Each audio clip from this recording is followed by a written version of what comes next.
끌려다니지 말고 자녀의 권세를 가지고 주도하라. 이런 제목으로 말씀 전하도록 하겠습니다. 종처럼 지금 내가 처한 상황에 끌려다니는 것이 아니라 자녀의 권세를 가지고 그 상황을 주도하라. 이런 제목으로 말씀 전합니다. 예수님은 자신이 제자들을 떠나야 될 때가 다 되었다는 사실을 아시고 어제 주일에 우리가 함께 묵상했던 것처럼 제자들을 사랑하시되 끝까지 사랑하십니다. 그런데 어떻게 사랑하십니까? 요한복음 13장 말씀을 보면 겉옷을 벗고 허리에 수건을 두르고 제자들의 발을 하나하나 씻겨주십니다. 그리고 이어지는 14장부터 16장까지 말씀을 보면 그들이 얼마나 주님의 사랑을 받는 대상인가 하는 것을 다양한 방법으로 확인시켜 주시고 자신의 뒤에 남게 될 제자들이 앞으로 경험하게 될 고난과 시련을 어떻게 해석하고 어떻게 감당하고 당장 눈에 보기에 불행 같아 보여도 얼마나 큰 유익이 그들에게 있게 되는지 선명하게 가르쳐 주셨습니다. 그리고 17장 말씀을 보면 한 장 전체를 다 채울 정도로 주님은 그들을 위하여 아버지께 긴 기도를 올려드리는 것을 보게 되었습니다. 그러고 나서 고난주간 첫째 날 오늘 우리가 보려고 하는 28장부터 주님은 이제 자신을 기다리고 있는 배반, 체포, 재판, 조롱과 수모 그리고 십자가 죽음까지 그 길을 걷기 시작하는 것이지요. 여러분 우리 주님은 자신의 앞에 어떤 일이 기다리고 있는지 모르지 않았습니다. 다 아시면서도 그 길을 걸어가셨습니다. 자신 앞에 어떤 일이 기다리고 있는지 다 아시는 길을 이제 걸어가기 시작하는 것이지요. 자신의 길 앞에 고난과 시련과 죽음이 기다리고 있다는 것을 다 알면 우리 같으면 어떻게든지 그 길을 피해서 가고 싶을 텐데 우리 주님은 배반과 체포와 재판과 조롱과 십자가 죽음 다 아시면서도 그 길을 가시는 거예요. 오늘 본문을 보면 자신을 배반하고 원수들의 손에 팔아버린 그 가룟 유다가 군대를 데리고 올 장소로 가십니다.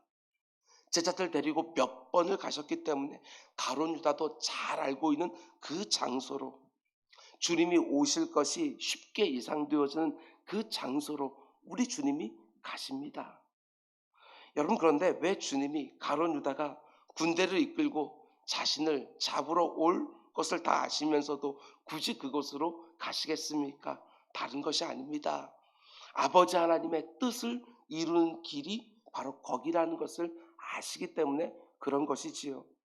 아버지가 자신에게 하라고 하신 뜻을 이루는 것, 그것이 바로 우리 주님의 유일한 소원이었던 것입니다. 오늘 본문 18절 말씀도 보면 칼을 빼서 말구의 귀를 자르고 있는 베드로에게 우리 주님 말씀하십니다. 내가 어찌 아버지께서 주신 잔을 마시지 않겠느냐. 아버지가 자신에게 맡기신 그 잔, 그것이 죄인들에게 쏟아부을 아버지의 진노가 가득 담긴 잔이었지만 자신이 그 잔을 대신 마시는 것이 아버지의 뜻이라는 것을 우리 주님이 아시기 때문에 그 진노의 잔이 기다리고 있는 십자가를 향하여 한 걸음 한 걸음 내디디시는 것입니다.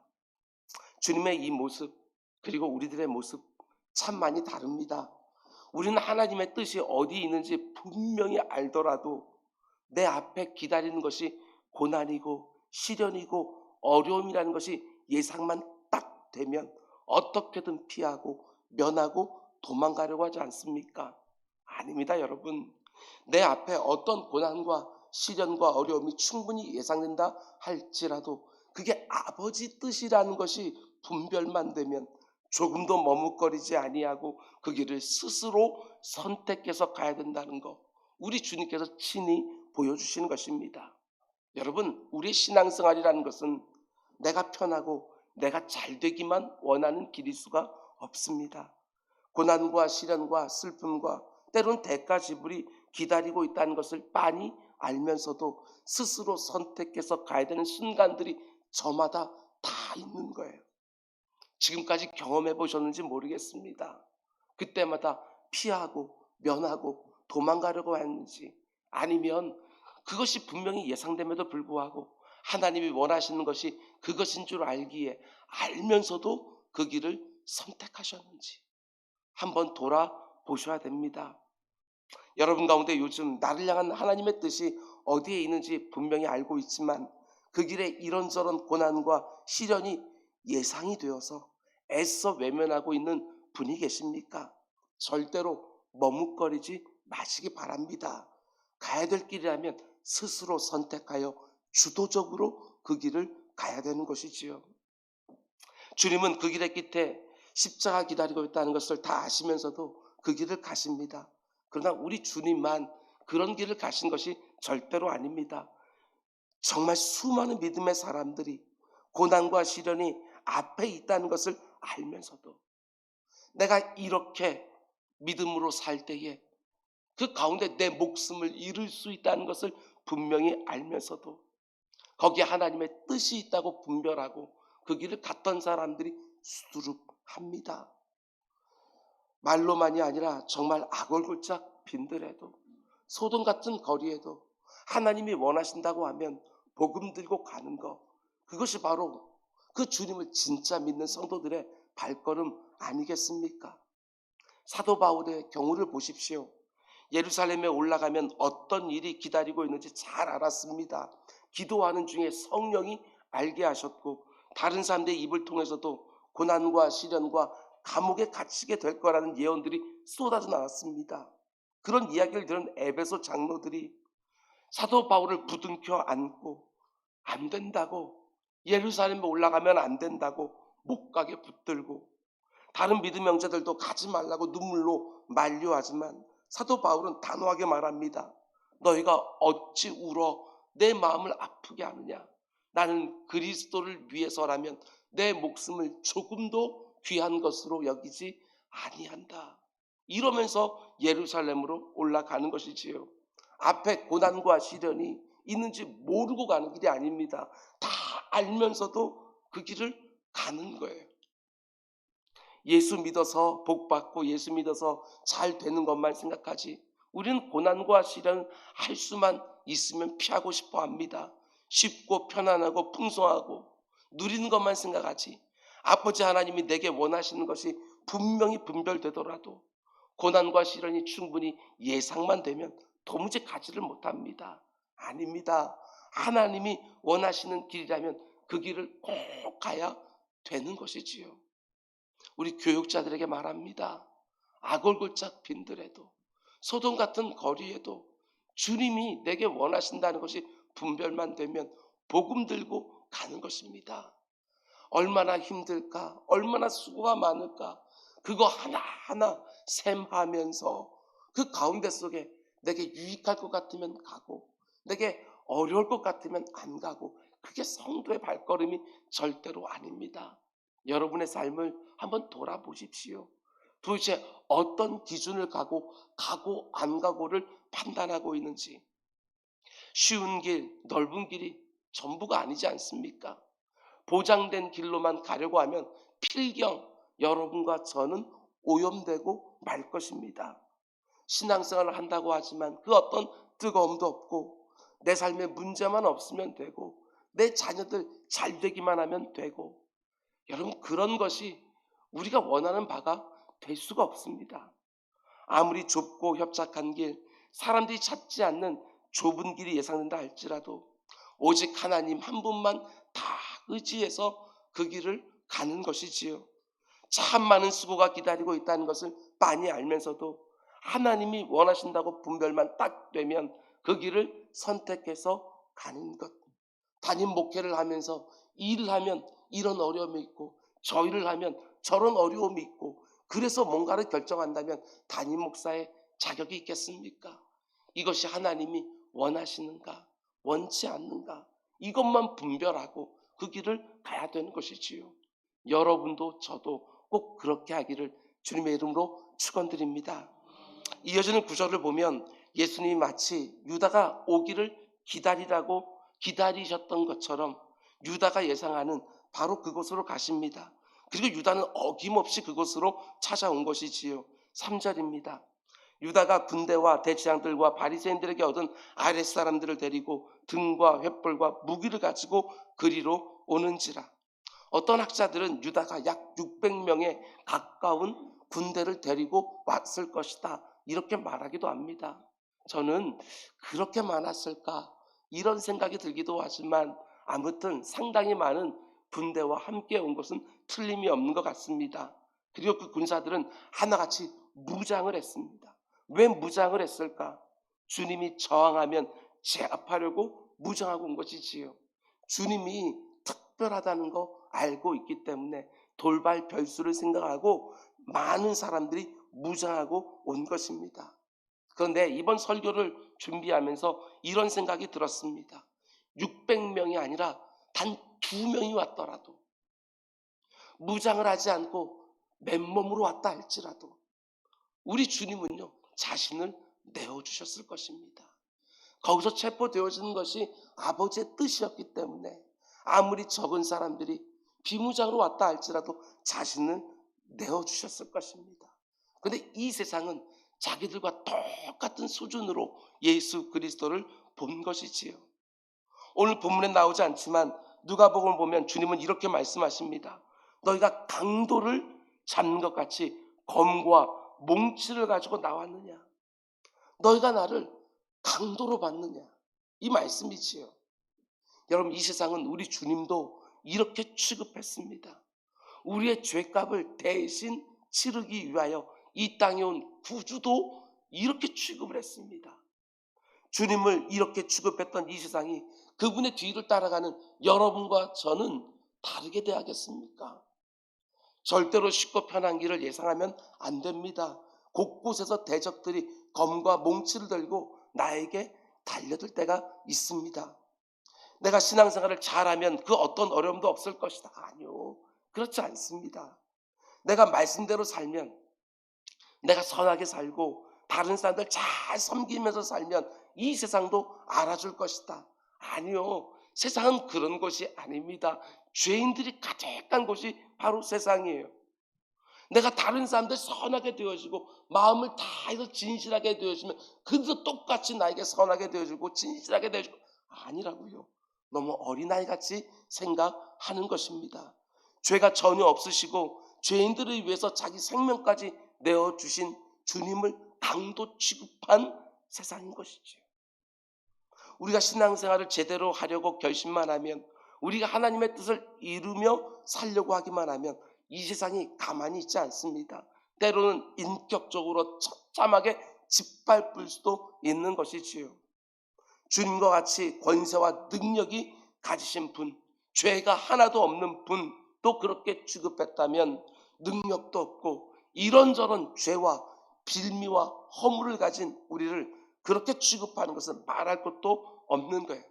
우리가 하나님 믿는다고 해서 이 세상이 우리를 두려워하는 것이 절대로 아닙니다. 이 세상은 권세 있는 사람들, 능력 있는 사람들, 많은 것을 소유한 사람들이나 두려워하지, 오른밤을 치면 왼밤까지도 돌려대라고 배우고 있는 우리 성도들을 왜 이 세상이 두려워하겠어요? 원수까지 사랑하라고 배우고 대갚아주지 않고 오히려 선을 행하라고 배우는 우리를 이 세상이 왜 두려워하겠냐고요. 우리는 지금 그런 세상에 살고 있는 거예요. 여러분들이 좀 있다가 1터로 또 나가게 될 텐데, 3터로 나가게 될 텐데, 우리는 그런 세상 가운데 있는 것이지요. 때로는 믿음 때문에 억울한 일을 당하기도 하고, 때로는 검과 몽치를 가지고 우리들의 마지막 자존심까지도 짓밟으려고 하는 그런 세상에 여러분과 제가 살고 있다는 것을 절대로 잊으면 안 되는 거예요. 내가 선하게만 살면 다른 사람도 내 진심을 알고 나를 선대해 줄 것이다? 아니요, 세상을 너무나 모르는 거예요. 예수님까지 십자가에 못 박아 죽인 세상이에요. 우리 주님 분명히 말씀하신 것처럼 보라, 내가 너희를 보냄이 양을 이리 가운데로 보냄 것 같도다. 여러분, 이것 좀 느껴지십니까? 내가 이 세상에 나아가서 주님이 원하는 대로 살면 이리들 가운데 있다는 것들을 우리가 영적으로 느끼게 되어지는 거예요. 날마다 영적 싸움이 있다고 하는 것, 이게 느껴지는 것인데 왜 우리는 이런 거부감이, 이런 낯선 느낌들이 세상에 나갔음에도 불구하고 들지를 않을까? 혹시 우리가 너무 그들과 똑같이 살고 있기 때문에가 아닐까, 이런 생각이 들기도 합니다. 물어뜯길 것을 분명히 아시면서도 주님은 보내십니다. 그걸 알고 우리도 이들 속에 들어가서 소금과 빛의 역할을 감당하는 것이지요. 이 세상과 내가 다른 가치와 다른 기준과 다른 우선순위를 가지고 있기 때문에 당하는 어려움을 마치 이상일 당하는 것처럼 여겨서는 안 됩니다. 주님이 먼저 가신 길입니다. 그리고 우리를 부르고 있는 길입니다. 우리 주님이 검과 몽치를 든 사람들에 의하여 강도 취급 당하셨던 것 말이 됩니까? 강도 취급 당하셨던 것처럼 그 주님의 뒤를 따라가는 우리의 삶에 그와 같은 모멸과 수치가 있을 수 있다는 것. 내게 남은 마지막 자존심까지 교회 밖에서든 아니 교회 안에서든 다 짓밟힐 수 있는 그런 경험을 할 수 있다는 거 늘 기억하면서 주님의 뒤를 그저 묵직하게 따라가는 우리 모두가 될 수 있기를 주님의 이름으로 축원을 드립니다. 계속해서 오늘 본문을 보면 예수님은 체포되는 순간에도 모든 상황에 대한 주도권을 가지고 계시는 걸 보게 되어집니다. 잘 보십시오. 지금 이 상황을 누가 지배하고 있는지. 체포하려고 하는 군대가 아닙니다. 체포당하시는 주님이 모든 상황을 지배하고 있는 거예요. 유다와 함께 온 군대가 검과 몽치를 가지고 자신을 잡으러 왔을 때 우리 주님 이렇게 말씀하십니다. 4절 예수께서 그 당할 일을 다 아시고 나아가 이르시되 너희가 누구를 찾느냐. 잘 보십시오. 그들이 주님을 찾아내기를 기다리신 게 아닙니다. 여기 보면 나아가 이르시되 주님이 한 걸음 쑥 나서면서 그들을 맞이하는 거예요. 그들이 자신을 체포하러 왔다는 것을 빤히 아시면서도 너희가 누구를 찾느냐. 모든 주도권을 우리 주님이 가지고 계셔요. 그래서 그들이 대답합니다. 5절 대답하되 나사렛 예수라 하거늘 이르시되 내가 그니라 하시니라. 체포되는 그 자리에서 우리 주님 모든 상황을 통제하고 계신다는 사실을 꼭 보셔야 됩니다. 우리 주님은 어떤 사람들이 말하는 것처럼 가룟 유다의 배신 때문에 종교 지도자들의 시기심 때문에 로마 군대의 강포함 때문에 십자가에 달려 죽은 것이 절대로 아닙니다. 체포되는 순간부터 재판을 받고 조롱을 받고 십자가에 죽으실 때까지 모든 것을 다 주도하고 계시는 거예요. 잡히시는 것이 아니라 내어주시는 거예요. 십자가로 향하는 모든 과정을 지배하고 다스리고 있는 것입니다. 자신이 선택해서 그 길을 가시는 것이지 로마 군대에 체포되어서 끌려가는 것이 아니라는 거예요. 그분의 뒤를 따라가는 여러분과 저도 마찬가지입니다. 내가 믿음으로 말씀으로 살면 때로는 불이익과 손해가 있다는 것을 다 알면서도 내가 선택해서 그 길을 가는 거예요. 내가 믿음으로 말씀으로 안 살면 얼마든지 피할 수 있는 고난이 있지만 믿음으로 말씀으로 내가 살기에 그 가운데 이런저런 시련과 고난도 있는 것이지요. 주님이 나를 부르시는 길이고 내가 선택해서 가는 길입니다. 어쩔 수 없이 끌려가는 것이 아니라는 것입니다. 우리 주님이 그러하셨던 것처럼 여러분과 저도요 주도해서 내가 선택해서 그 믿음의 길을 가는 거예요. 나의 자원함을 가장 원하시는 분이 바로 그분 아닙니까? 내가 자원하여 그 길을 가는 것이지요. 이런 생각을 해볼 때가 있어요. 여러분, 내 삶에 주님 때문에 당하는 고난, 말씀 때문에 당하는 시련, 이런 게 전혀 없으면 그게 과연 복이겠습니까? 절대로 그렇지 않아요. 잘 생각해 보십시오.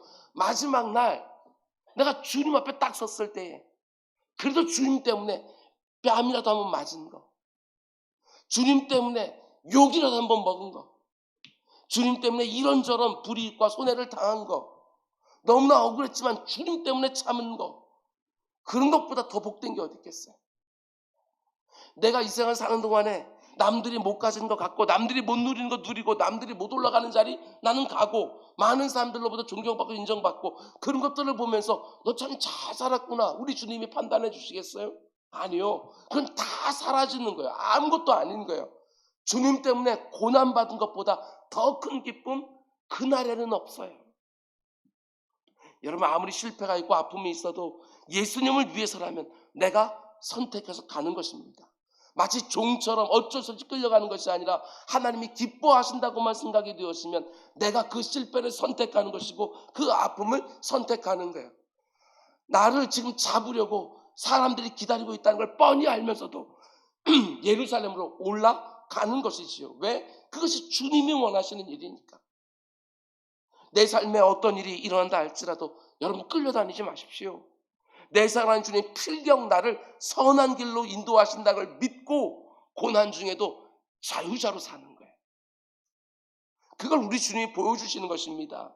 자신을 체포하러 온 군대들을 보고 한 걸음 쑥 나가서 내가 너희가 찾는 근이라 말씀하시는 거예요. 그 극박한 상황 속에서도 우리 주님이 주도권을 가지고 모든 것을 지배하고 계셔요. 그러자 그들이 어떤 반응을 보입니까? 6절 예수께서 그들에게 내가 근이라 하실 때에 그들이 물러가서 땅에 엎드러지느니라. 어떤 자유주의 신학자는 우리 주님이 너무 당당하게 내가 근이라고 쑥 나서니까 그 로마의 군대들이 너무 놀라서 당황스러워서 그 가운데 뒤로 물러가다 넘어졌다. 혹은 그 가운데 주님이 반격하는 줄 알고 엎드렸다. 이렇게 해석하기도 하지만 어림없는 해석입니다. 지금 그 자리에서도 주님은 고작해야 비무장해 아무것도 없는 연약한 그런 육신이었지만 그 가운데 하나님 아들의 그 권세와 위엄이 그 자리에 가득했을 것이다. 거기에 그들이 굴복하여 뒤로 자빠졌을 것이다. 눈여겨보셔야 됩니다. 우리 주님 잡혀가는 그 순간에도 그 권세와 위엄이 드러나는 것이지요. 내가 근이라 딱 말씀 한마디 했는데 모든 군사들이 땅에 엎어지는 거예요. 12영이나 더 되는 천군 천사를 부릴 수 있는 권세와 위엄이 있음에도 불구하고 잡혀가셔요. 잡혀 죽어 있는 것이지요. 여러분 우리 주님이 부활하셨을 때만 그분의 승리가 이 세상에 밝게 드러나는 것이 아닙니다. 다시 말씀드립니다. 우리 주님 부활하실 때만 그분의 승리가 이 세상에 밝게 드러나는 게 아니에요. 믿음의 눈으로 잘 보게 되어지면 체포되실 때도 재판받으실 때도 모욕과 조롱을 당하실 때도 십자가에서 죽으실 때까지 모든 과정 하나하나가 아버지 하나님의 뜻을 정확하게 다 이루고 계시는 그분이 승리하는 장면이에요. 이걸 보셔야 돼요. 지는 것처럼 보이지만 아니요. 우리 주님은 정확하게 아버지 하나님이 원하신 걸 하나하나 다 이루고 계시는 거예요. 승리한 것이지요. 만일 주님께서 그 자리에 도망가셨다면 그게 패배지.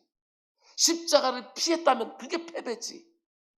아버지가 원하는 것을 정확하게 다 이루고 있는데 그게 어떻게 패배겠어요? 완벽한 승리이지. 유다가 배반하고 군병들이 수백 명이나 몰려오고 타락한 종교 지도자의 모략을 꾸미고 그 모든 배후에서 마귀가 역사하는 그 순간에도 우리 주님은 이기고 있어요. 겉으로 보면 지는 것처럼 보이지만 지금 쭉 흘러가는 걸 보면 우리 주님은 하나하나 다 이기고 있는 거예요. 오늘 우리도 마찬가지예요. 아무리 오늘날 교회들이 지는 것 같고 오늘날 성도들이 이런저런 유혹 가운데 지는 것 같다 할지라도 아닙니다. 절대로 우리 주님은 실패하지 않습니다. 반드시 이기시는 것이지요. 이 세상에 얼마나 영적으로 미련한지 한번 보십시오. 우리 주님 모든 주도권을 가지고 고난의 길을 스스로 선택하면서 가는데도 이 세상은 전혀 알지를 못합니다. 유다는 배반하고 군대는 잡으러 오고 사람들은 주님을 조롱하고 악한 마귀는 그 배후에서 자기가 이겼다고 큰 웃음을 짓고 아닙니다. 절대로 그렇지 않습니다. 우리 주님 지금 이 순간에도 이기고 계셔요. 모든 상황의 주도권을 가지고 아버지 하나님의 뜻을 다 이루고 계시는 거예요. 체포된 것이 아닙니다. 하나님의 뜻을 위하여 자신을 내어주고 계시는 것이지요. 이 주님을 정말 믿으신다면 지금 내 삶 가운데 어떤 일이 일어나고 있다 할지라도 절대로 눌리지 마셔요. 우리 성도들은 이길 수밖에 없는 싸움을 지금 싸우고 있는 거예요. 최후 승리는 말할 것도 없고 지는 것처럼 내가 보이는 순간에도 우리 성도들은 이기고 있는 거예요. 그것이 주님의 뜻대로 내가 온전히 분별하여 가고 있다고 한다면 이 놀라운 승리, 이 역설적인 승리가 여러분과 저에게 늘 일어나게 되기를 주님의 이름으로 축원드립니다. 그럼 이제 마지막으로 우리 주님이 체포되는 순간에 베드로가 어떻게 합니까? 10절 말씀 보면 이에 시몬 베드로가 칼을 가졌는데 그것을 빼어 대지장의 종을 쳐서 오른편 귀를 베어버리니 그 종의 이름은 말고라. 베드로가 품에서 그것을 그물을 다듬는 데나 쓰는 그 어부에 어줍지 않은 그 칼을 빼서 휘두릅니다. 주님을 지킨다고. 그러다 말고의 귀를 자르지요. 어떻습니까 여러분? 용감해 보입니까? 600명 군대 앞에서 칼을 휘두르고 있는 조그만 칼을 휘두르고 있는 베드로의 모습이 용감해 보이십니까? 어떻습니까? 주님을 사랑해서 지금 이렇게 하고 있는 것입니까? 물론 자기 스스로는 주님을 사랑해서 그렇게 하고 있다고 생각하겠지만 아닙니다. 그게 주님을 진짜 사랑하는 모습이 아니라는 거예요. 오히려 주님이 하시는 일을 가로막고 있는 것이지요. 주님의 마음을 전혀 모르고 지금 주님이 뭘 하려는지도 전혀 모르는 거예요. 아니 인생이 뭐라고 자기가 성자 하나님을 지키겠다고 칼을 들고 나서냐고요. 그런데 여러분 오늘날에도 이런 일들이 많이 일어나고 있다는 거 아셔야 돼요. 지금 칼을 휘두른 이 베드로의 모습이 오늘날 교회들에 얼마나 많은지 몰라요. 주님을 지키겠다고 주님의 몸된 교회를 지키겠다고 어줍지 않은 어부의 칼을 꺼내는 게 이생과 똑같이 이에는 이, 눈에는 눈, 칼에는 칼 그러면서 똑같은 방법으로 싸우려고 하는 거예요. 그게 용감한 것입니까? 그게 주님을 진짜 사랑하는 모습입니까? 그게 진짜 주님의 몸된 교회를 지키는 모습이냐고요? 절대 그렇지 않습니다. 내 품에 꺼낸 칼로 가룟 유다와 군대와 그 배후에 있는 악한 마귀 절대 못 이깁니다. 주님이 그렇게 여러 번 내가 원수들의 손에 넘겨져야 된다고 내가 불의한 법정에 서야 된다고 내가 십자가에서 죽어야 된다고 거듭거듭 가르쳤는데 베드로는요 하나도 못 깨달았어요. 이스라엘과 똑같이 자기 육체의 경험과 감정만 내세우면서 칼을 휘두르고 있는 거예요. 주님을 지키겠다고 칼을 빼서 휘두르는 것이죠. 아닙니다. 우리 성도들은 그런 방식으로 주님을 사랑하고 그런 방식으로 주님의 몸된 교회를 지키는 사람들이 절대로 아닙니다. 아무리 정당하고 아무리 분하고 아무리 억울해도 여러분과 저는요 악을 악으로 갚지 아니하고 악도 선으로 이기는 사람입니다. 다시 말씀드립니다. 모르는 거 아니지 않습니까? 그런데 꼭 악이 있으면 악으로 대항하려고 하는 것들이 얼마나 많은지 다시 말씀드립니다. 귀에 못이 박힐 정도로 말씀드립니다. 악이 있어도요 선으로 대하셔요. 그게 이기는 거라고요. 근데 우리는 나도 칼을 빼야 나도 휘둘러야 그 가운데 이기는 것처럼 생각할 때가 얼마나 많은지. 힘이 없어서 선으로 대하는 게 아닙니다. 힘이 있음에도 불구하고 내가 선택해서 선으로 악을 이기는 거예요. 이게 바로 오늘 우리 주님이 보여준 모습이고 성도가 이 세상을 이기는 모습이고 그게 진짜 교회를 지키는 모습이에요. 말씀 맺겠습니다. 우리 주님은 자기 앞에 어떤 고난과 시련이 다 있는지 어떤 있는지 빤히 아시면서도 그 길을 가셨어요. 요즘 하나님이 내게 원하시는 게 뭔지 분명히 알고 있는데 어려울 것 같아서 힘들 것 같아서 번거스러울 것 같아서 주저하는 분 계십니까? 아니요. 가십시오. 그것이 주님이 원하시는 것입니다. 가십시오. 아무리 가룟 유대와 군대들과 타락한 종교 지도자들과 그 배후에 있는 악한 마귀가 주님을 결박해서 끌고 갈 때 드디어 내가 이겼다 좋아하더라도 아닙니다. 우리 주님은 그 순간에도 이기고 계시는 것입니다. 여러분 오늘 이 세상이 볼 때 내가 아무리 고난받는 것 같다 할지라도 그 가운데 주님이 기뻐하시면 내가 이기고 있는 것입니다. 아무리 내가 예기치 못한 고난과 시련 차단도 할지라도 우리 주님이 힘이 없어서 나를 못 지켜주는 것이 아닙니다. 지금 내가 처한 그 어려운 상황 속에서도 우리 주님은 모든 것의 주도권을 가지시고 나를 향한 자신의 선하신 뜻을 하나하나 이루어가고 계시는 것이지. 이렇게 말하지 마십시오. 하나님 내가 이렇게 힘든데 어떻게 그냥 내버려 둘 수가 있습니까? 아니요. 그럴 리가요. 그럴 리가요. 나를 사랑해서 자기 아들까지 내어주셨는데 나를 그냥 내버려 두다니요. 그럴 리가 없어요. 모든 것을 다 통제하시면서 합력하여 선을 이루어 가시는 그 하나님이 나와 함께하고 계셔요. 자유하십시오. 아무리 이런저런 고난과 시련이 나를 결박해서 끌고 가는 것처럼 느껴져도 그 모든 상황을 통제하신 하나님의 주권적인 역사를 믿고 그분을 끝까지 붙들고 의지하면서 내가 지금 처한 상황에 종처럼 막 끌려다니는 것이 아니라 나를 너무나 사랑하신 하나님이 그 모든 상황을 다 지배하고 있다는 것을 믿는 그분의 자녀로서 능히 감당하고 능히 견디고 능히 이기는 우리 모두가 될 수 있기를 주님의 이름으로 축원드립니다. 기도하겠습니다. 사랑해 주님.